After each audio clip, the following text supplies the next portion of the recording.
किस्से गलियारों के पेश करते हैं अमृता प्रीतम का लिखा उपन्यास पिंजर। जुड़े हुए उपलों में जैसे धीरे धीरे आग सिकती है, उसी प्रकार गांव में खुसुर फुसुर चल रही थी। पगली हिंदू थी, उसके बच्चे को मुसलमानों ने ले लिया है। सारे गांव में देखते देखते उन्होंने हिंदू बच्चे को मुसलमान बना लिया है। जैसे बिल्ली अपने बच्चे को दुनिया की निगाहों से छिपा कर रखती है, वैसे ही पूरो भी छोटे लड़के को कलेजे से लगाए मकान की भीतरी कोठरी में बैठी रहती थी। फिर भी बातें दीवारों को भेदकर उसके कानों में पड़ जाती थीं। पहले तो एक दो हिंदू घरों में बैठक होती रही। ये बात पक्की है कि पगली हिंदू थी, कोई कहता। हमने अपने कानों से सुना है, वो लाल मुंह से, कि एक अच्छे घराने की लड़की थी, अच्छी भली थी। जब उसकी सौतन ने उसे मुर्दे की राख खिला दी, बस तभी से वो पागल हो गई, कोई कहता। सुना है उसके घर वालों ने उसे दरवाजों में बंद करके रखा, पर उसके भाग्य में तो ख्वारी लिखी थी, कोई कहता। अजी ये तो कोरी बातें हैं, मैंने खुद उसकी बाह पर ओम खुदा हुआ देखा है, कोई धरती पर हाथ मारकर कहता।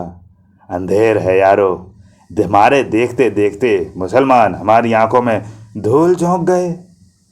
धिक्कार है हम पर, हिंदू बालक को उन्होंने मिनटों में मुसलमान बना लिया। छोड़ो भी यारों, न जाने वो लड़का किसकी बला है किसकी नहीं, हम उस पिल्ले को कहाँ बांधते फिरेंगे। कोई जना बीच में ये भी कह देता।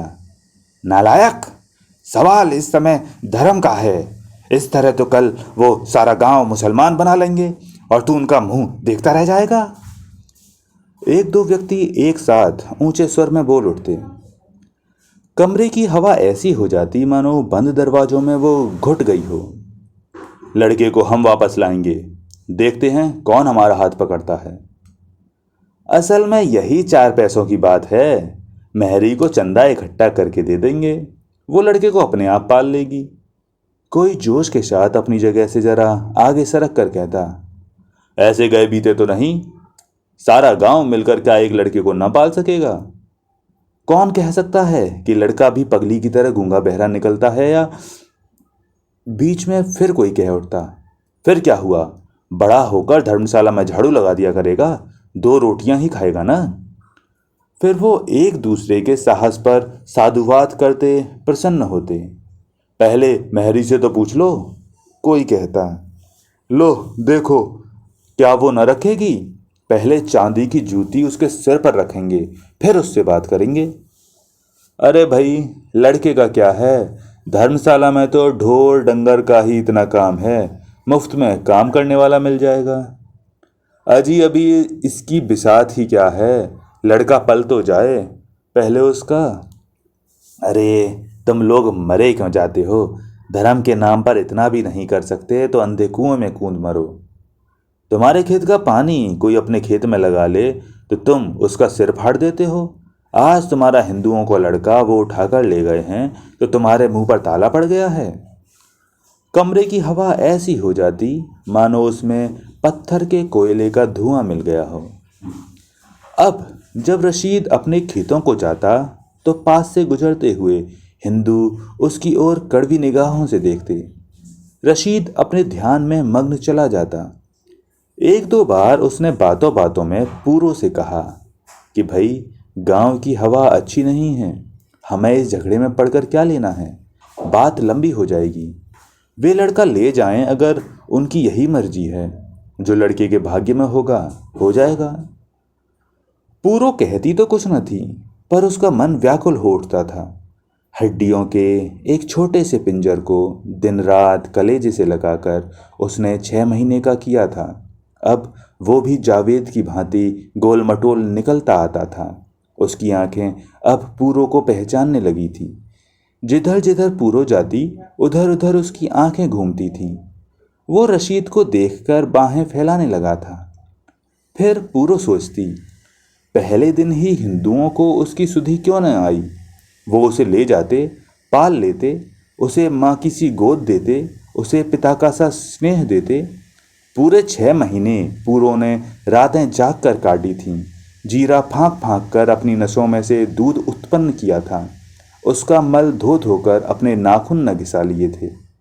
फिर पूरो को ध्यान आता था कि उसने लड़के को शहद चटाया था और अपने पड़ोस के मुसलमानों के घरों में पंजीरी बांटी थी, और लड़के को बड़ा होकर ये विचार न आए कि उसके जन्म पर किसी ने उसका कुछ न किया।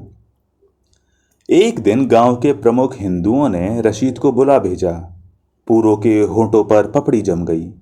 पूरो सोच में पड़ गई। बच्चे को पालने का बीड़ा तो उसने उठाया था, पर वे लोग रशीद को बुरा भला कहेंगे, रशीद का अपमान करेंगे। पूरो कह रही थी कि वो भी रशीद के साथ जाएगी, वही उनके सवालों की जवाबदार थी। वो स्वयं जाकर उनसे लड़के की भीख मांग लेगी। पर रशीद न माना। वो अकेले ही वहां चला गया जहां उन लोगों ने उसे बुलाया था। गांव के एक सम्मानित हिंदू के मकान के आंगन में 3 चारपाइयां पड़ी थीं, जिन पर गांव के कुछ प्रमुख हिंदू बैठे हुए थे।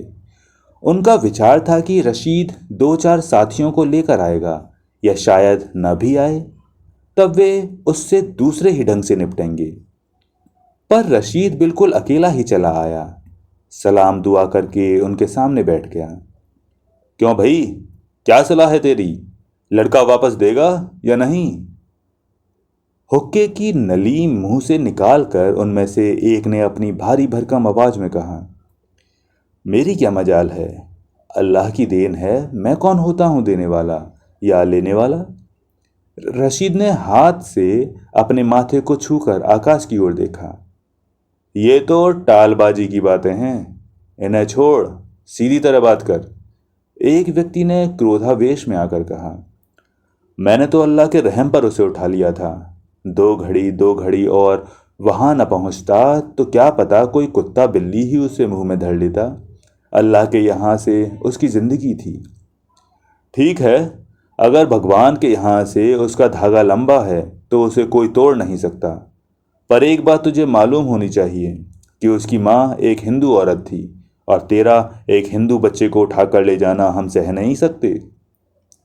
नहीं, मुझे नहीं मालूम कि वो हिंदू थी कि कौन। वो हिंदू घरों से भी खाना लेकर खाती थी, मुसलमान घरों से भी, रशीद कह रहा था। पर वो तो बावली थी, तू तो बावला नहीं। बीच में से बात काटकर कोई बोल उठा, ठीक है, पर आप पहले दिन ही उस लड़के को ले लेते, पाल लेते। मैंने कब इनकार किया था? मुट्ठी भर वो पिंजर था। मेरी घरवाली ने जीन जान करके 6 महीने काटे हैं। अब जब लड़का बच गया है तब आपको भी उसकी याद आती है। अल्लाह का खौफ खाइए, रब के नाम पर ही आप उसे पालेंगे। रब के नाम पर ही मैं उसे पाल रहा हूँ, नहीं तो मुझे इससे और क्या हासिल है? रशीद ने कुछ इस तरह कहा कि 2 3 व्यक्तियों के मुख पर यही भाव झलकने लगा कि भाई छोड़ो, जाने दो किस्से को, पालता है तो पाले, मुफ्त की बला गले में क्यों डाल रखें। देख, हम बात को बढ़ाना नहीं चाहते। वो न हमारा कोई लगता है न तेरा कोई लगता है। ये तो धर्म का सवाल है, सो तुझे धर्म की राह में नहीं आना चाहिए। नाहक तू अपनी जान को संकट में डाल लेगा। किसी ने तेरे साथ कुछ बुरा भला कर दिया तो हम जिम्मेदार नहीं होंगे। सो अपने आप सीधे रास्ते पर आ जा और लड़का वापस कर दे, और जो इतने दिन खिलाने पिलाने के 2 4 रुपए लेना चाहता है वो भी ले ले। एक ने कहा, बेशक बेशक, सब बोल उठे। अल्लाह अल्लाह। रशीद ने दोनों हाथ अपने कानों पर रख लिए। मेहरी खड़ी हुई है, हमारे साथ 2 3 आदमी और चलते हैं और तेरे घर के लड़के को ले आते हैं। उसे शुद्ध हम अपने आप कर लेंगे। मैं एक बार आप सबसे विनती करता हूँ कि उस लड़के पर रहम करें और वो जहाँ हैं उसे वहीं रहने दें। मेरी घरवाली उसे अपने पेट के जाय की तरह पाल रही है। रशीद ने दोनों हाथ जोड़कर कहा, हमने तुझे सीधा रास्ता बता दिया है। जो तू खैर चाहता है तो भला आदमी बनकर उठ चल, नहीं तो हम भी जानते हैं कि सीधी उंगली घी नहीं निकलता। 2 3 आदमी चारपाइयों से उठकर खड़े हो गए। मकान के भीतर से मेहरी चादर ओढ़े हुए आई थी। रशीद को खड़ा होना पड़ा। फिर सब रशीद के घर की ओर चल पड़े। पूरो अपने मकान के दरवाजे पर खड़ी गली की आहट ले रही थी। जैसे ही उसने रशीद को सिर नीचा किए 3 4 आदमियों के साथ आते हुए देखा, उसका कलेजा धक से हो गया। पूरो की आंखों के आगे वो दिन फिर गया जिस दिन उसकी माँ उससे अलग हो गई थी, जिस दिन उसका पिता उससे बिछुड़ गया था, जिस दिन उसके भाई बहन उससे छूट गए थे। ये लड़का उसका आत्मीय बन चुका था। इससे बिछुड़ने में भी उतनी ही पीड़ा थी। पूरो ने दौड़कर उस लड़के को अपनी छाती से चिपटा लिया। रशीद अपने मकान के आंगन में आकर ऐसे खड़ा हो गया मानो उसे अपनी कोई सुध बुध न हो। न रशीद को कुछ कहने की आवश्यकता थी, न पूरो को कुछ पूछने की। महरी भी एक पल को ठिठक गई। पूरो की छाती से बालक को हटा लेना उसे बहुत कठिन लगा। जल्दी कर, देर हो रही है, फिर हमें भी तो काम पर लगना है। रशीद के साथ आए हुए आदमियों ने तीखे होकर कहा।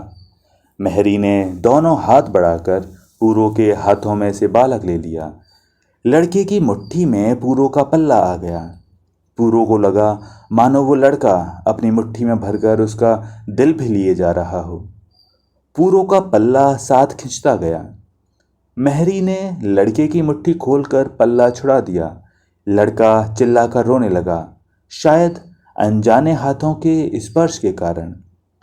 पूरो टूटी हुई टहनी की भांति दीवार का सहारा लेकर बैठ गई। गली के मोड़ से बच्चे की रोने की आवाज आ रही थी।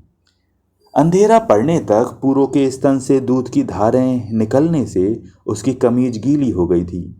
पूरो कहती थी, लड़का जरूर भूख से बिलख रहा होगा, तभी तो उसकी छातियों से दूध की धारें बह रही हैं।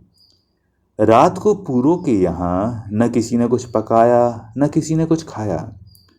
जब जावेद सहज स्वभाव से बोला, अब्बा हमारे काके को कहाँ ले गए हैं, या अब्बा हमारा काका कब आएगा, तब पूरो और रशीद निरुत्तर से जावेद की ओर देख कर रह जाते, लज्जित से सिर झुकाकर चुप हो जाते।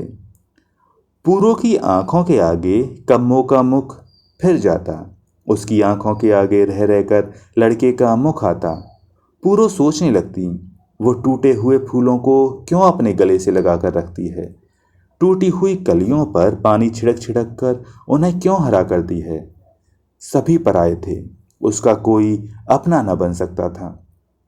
रशीद का मुंह उसे अच्छा लगने लगा। एक रशीद ने ही उसका साथ निभाया था, यद्यपि सबसे संबंध छुड़वाने वाला भी वही था, फिर भी वो उसका अपना था, उसके जावेद का पिता था। 3 दिन बीत गए। चौथे दिन सारे गांव में एक ही चर्चा चल रही थी, लड़का नहीं बचेगा, लड़का तो मरने को पड़ा है, लड़के का बुरा हाल है, बस 2 घड़ी का मेहमान है। जो दूध की घूंट उसके अंदर जाती है वैसी की वैसी ही बाहर निकल जाती है। पूरो दीवारों से लग लग कर रोती थी। उसके स्तन दूध इकट्ठा हो जाने के कारण अकड़ने लगे थे, और उधर वो बच्चा था कि दूध न मिलने के कारण उसका मुंह सूख गया था। लड़के के मुंह और स्तन के दूध के बीच बड़ी दूरी पड़ गई थी। लड़के का दूध छुड़ा दिया है, लड़के की आह पड़ जाएगी। अगर लड़का मर गया तो गांव भर पर सांडसती आ जाएगी। मैं तो अपने आदमी से कहती हूँ कि भले आदमी बनो और जहाँ से लड़का लाए हो वहीं छोड़ाओ। हम तो आप बाल बच्चेदार हैं, किसी की आह अच्छी नहीं होती। मेरा मर्द ही आप मनमानी करता है। मैं तो पहले ही मना कर रही थी कि पराई आग में कूदकर तुम क्या लोगे। कहते हैं कल रात महरी ने लड़के को ठंडा दूध पिला दिया, बस तब से ही लड़का कुछ का कुछ हो गया। भला भैंस का दूध इतना छोटे बच्चे को पच सकता है। लड़के को उल्टियाँ आने लगीं। नहीं जी नहीं, लड़का हुड़क उठा है, जब से हुआ उसी का मुंह देखता रहा, और अब किसी और से परचे तो कैसे परचे। बेचारा बेजवान है। गांव की हिंदू स्त्रियों के मुंह पर यही बातें थीं। पूरो आहट लेती थी, चौंक चौंक पड़ती थी। उसका जी करता था कि वो दौड़ी दौड़ी धर्मशाला चली जाए, उन लोगों से विनती करे कि इस तरह किसी जीव को न मारो, लड़के को मेरी झोली में डाल दो, वो ठीक हो जाएगा। पर पूरो को साहस न होता था, उसके पैर न उठते थे।